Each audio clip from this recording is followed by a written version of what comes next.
नहमदुहु व नसल्ली अला रसूलिल करीम अम्मा बाद फ़ाउज़ बिल्लाहि मिनश शैतानिर रजीम बिस्मिल्लाहिर रहमानिर रहीम। ये इस्लामी अदालतों का निज़ाम अंडर गैर इस्लामी निज़ाम के और इस्लामी बैंकिंग का निज़ाम अंडर स्टेट बैंक के ये गैर इस्लामी तरीका है।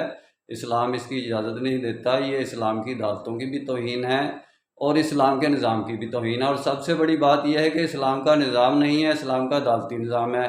इस्लाम का निज़ाम नहीं है, इस्लाम का बैंकिंग का निज़ाम है।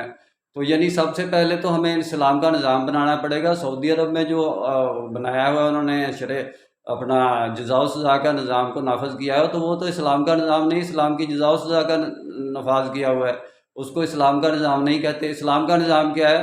इस्लाम दीन है, दीन निज़ाम है, नज़म से निकला है, तंजीम से निकला है, जमात की से निकला है। जमात दीन, यानी दीन को जमात कहते हैं। अगर जमात नहीं है तो दीन नहीं है। तो उसके लिए हम कोशिश नहीं कर रहे। पूरी वर्ल्ड, इस्लामिक वर्ल्ड जब तक एक जमात की शक्ल में इख्तियार नहीं करती, हमें इस्लामिक बैंकिंग का, हमें इस्लामी अदालती निज़ाम का हक हासिल नहीं है। इस्लाम इजाज़त नहीं देता, हम उल्टा इस्लाम ला रहे हैं। इसकी बिल्कुल इजाज़त नहीं है। इसके बारे में डिटेल में इंशाल्लाह मैं फिर बात करूँगा। मेरा काम इस्लामिक वर्ल्ड की अमन और यूनाइटी का है, निस्बत, वहदत, खिदमत और खैर के साथ। अल्लाह हाफिज़।